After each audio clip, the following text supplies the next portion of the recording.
Oh.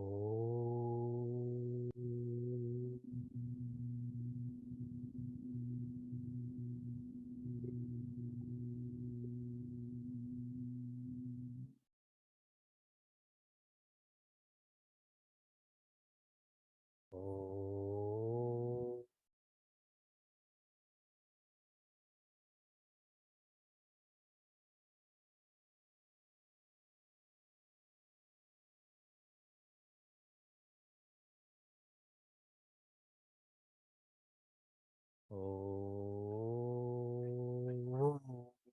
Oh.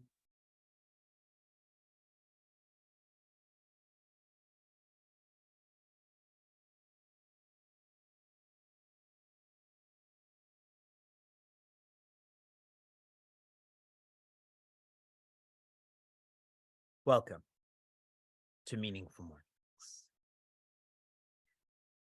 On Tuesday nights, a large group of us are studying the Narada Bhakti Sutras together. This is a powerful class on bhakti or dedication.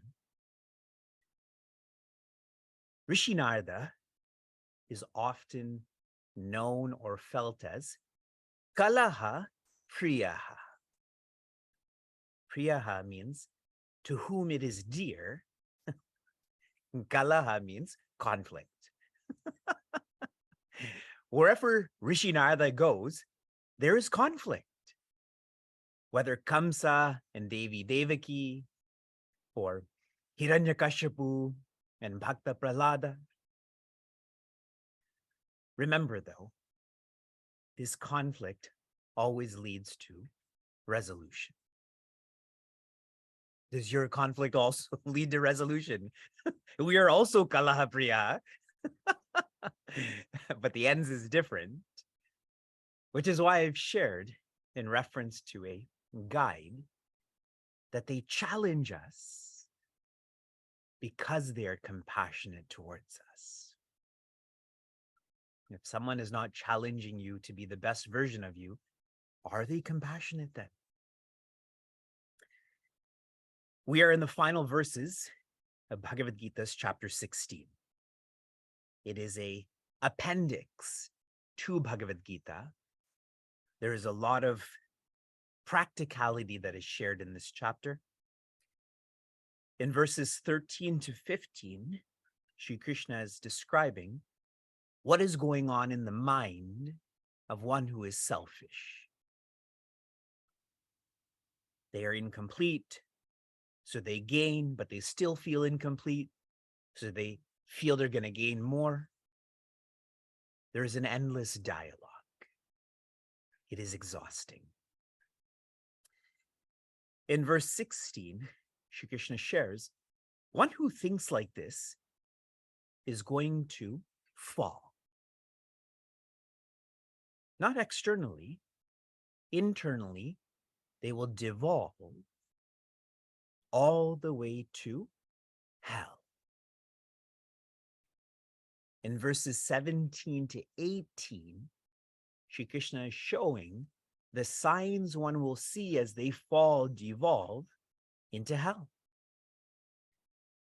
For anyone who's driven from Los Angeles to Las Vegas, there are signs of you reaching Las Vegas, correct? Welcome to Las Vegas. You are entering hell. And so on. In verses 19 and 20, Shri Krishna shares how one devolves from being an asura, one who's filled with aggressiveness, to being a rakshasa, one who's filled with laziness too. They not only harm themselves, but they harm others. And even more devolved is to be a pashu, or an animal. Why? Because an animal can't use its intellect enough to inquire. For those in our Thursday class, we're using the word to reflect. We're trying to train ourselves to be more reflective, to be more happy. We are now taking up two verses similar in thought, and I find it interesting that we're going to understand what hell is more in today's Friday the 13th. This is a popular verse of this chapter in Bhagavad Gita. Trividam narakasyedam dwaram nashanam atmanaha kama krodastata lobaha tasmad etatrayam tyajet. Joy. Trividam, three in nature or three in number. Narakasya, two naraka or two hell. Idam, these are. I've referenced this many times and I will get into the specifics, but let me open this up a little bit. The word naraka does mean hell. In a feeling sense, it is moving away from one's self, one's center, or, based on this chapter, Shri Krishna. Presenting this in a more day-to-day way, it is being someone who's external in their outlook. How are they going to find security and completeness? Externally. And the etymology of the word hell is nirnati klesha iti naraka, which means that which leads you to suffering. Anything that leads you to suffering is hell. And for those who love Sanskrit, you can add one more word, prapayati. And when you are suffering, that's hell too. So the implication of this is hell is a means and an ends. Okay, we often think of this just as the ends, as the destination, but it is also the means or the journey. Dwaram, doorways, gateways, nashanam, of destruction, atmanaha. Here, atma does not mean the self, the center, Shri Krishna. That's impossible. The self is infinite. There's no coming and going and so on. Here, atmanaha refers to the opportunity to know the self, to be the self. Are you catching me? Nothing is ever going to happen to your spirit. But the opportunity to know and be the spirit, undoubtedly, we can encourage this or discourage this. That's what is meant by destruction of the opportunity to know and be the self. So what are these three gateways? Kama, tell me in the chat what that means. Desire. This then gets propelled to krodha, which means anger. And this gets propelled to lobha or greed. I'm unhappy, so I work and don't get what I want, angry. I'm unhappy, I work and get what I want, so I'm greedy. Vijay Swami Chinmayananda has written so accurately, greed is a sense of dissatisfaction, constantly pursuing and poisoning the sense of satisfaction that we have already experienced. Agreed? Just think about food. You're eating something good, and while you're eating it, you're thinking about, I hope someone doesn't take it all. I should quickly eat this and get up and go get more. Tasmat, therefore, I'd mentioned these are completing thoughts. Whenever there's a tasmat, We have to come up with a plan. Etatrayam, these three, desire, anger, greed, tyajet, are to be renounced. Tyaga means to renounce. This renunciation is not external, but internal. Where is your desire? Do you wear desire? Can you buy desire? Where's your anger? Where's your greed? If I change the color of my clothes, and I have, sometimes I wear white, sometimes I wear blue. Have I changed who I am because of the color of my clothing? Last week I had studs in. Now I call them loops. Other people call them hoops. Have I changed? This renunciation is inside. How one can practice this is to be more observant.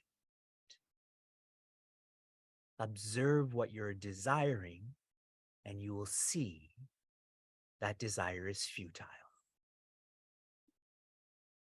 And when things are futile, it is natural to let them go. You don't need a ritual. You don't need to announce this. You just let it go. Continuing, verse 22. Ete vimukta kaunteya tamodvare stribir naraha acharatyatmana shreyaha tato yati param gatim. Joy. Etaihi, that which was described in verse 21, Kaunteya, Prince Arjuna, Rupa, Kalpana, Dinkar, Ragini, Neha, Deepa, Roli, the 100 on Zoom, the 200 on Facebook and Instagram, Vimuktaha. If you renounce this inside where it lives, you will feel Vimukta. Again, a practice on how to be freed from desire, anger, and greed. My personal observation, it is when you know that they don't work. Think of the last time you expressed anger towards someone. Did it help you? Did it help them? But it's the path of least resistance. It's almost like an animal, fight, flight, freeze, bark, roar, punch. It doesn't work. If it doesn't work, give it up. Let it go. Tamaha dwarehi, these gateways, these doorways, they are of darkness. Or tama, laziness. They are the cause for our fall or devolving. Tribihi, there are three. Like I mentioned in class yesterday, if you only have to protect one border, a war becomes simpler. But if you have multiple borders, you have to be that much more vigilant. That was your application yesterday. We have three borders we need to protect. Naraha, because we are humans. I don't know if this is accurate or not, but a philosophical definition of the word naraha, or human, that I came across, na ramate vishaya iti naraha. Vishaya means sense objects. Ramate means to find completion in sense objects. Na, to not find completion in sense objects is what it means to be a human. Animals do find completion in sense objects. So we look like humans, but to act like a human is very much different, more intense. Acharati atmanaha shreyaha, this opportunity to know and be the self one should acharati, live, following shreya, that is living to the maximum, doing that which is right. In the Ramayana, and I'll explain this more tomorrow, being in hell is better than being with the wicked. Acharati means to live. To live in hell is better than to live with the wicked. Logically, when one lives in hell, they're getting cleaned up and they come back to this opportunity to know and be the self. But when you live with the wicked, you don't know that they're wicked. You don't know that you're becoming wicked. There's no cleaning up. In Sanskrit, it's called a kalamandali, a trap of wickedness. Wicked, not like high school wicked. I'm saying wicked like philosophy wicked. Yes? Tatahayati paramgatim, for the one who follows this, that person will know and be their self, their center. That is Sri Krishna, which is the highest, which is the deepest. Last philosophical thought. Sri Krishna, divinity, operates in a fine balance, a perfect balance of justice and compassion. If you do that which is wrong, there will be justice, but this justice always leads to rehabilitation. And a beautiful visualization of this, when Jaya and Vijaya, those who are the Dwara Palas, the guardians of the gates to Bhagavan Narayana, when they acted in a selfish way, they had to reincarnate as asuras, but who came with them? Who came to comprehensively rehabilitate them? Bhagavan Narayana, as many, specifically Sri Krishna. Your trust triangle is infinity express, because infinity loves you. From inspiration to application, your application was to be vigilant about the completion of this chapter. For those who are being super vigilant, do you know that next week, when we are in chapter 17, we will be completing verse 600 of the 700 verses of Bhagavad Gita? What a thorough study that we're engaging in. Your application for this morning, there are 3 gates to hell. I want you to come up with, what are 3 gates out of hell? What are 3 gates, practices, supports, whatever you want to call it, to get out of hell? Shanti, Shanti, Shanti, Be joy.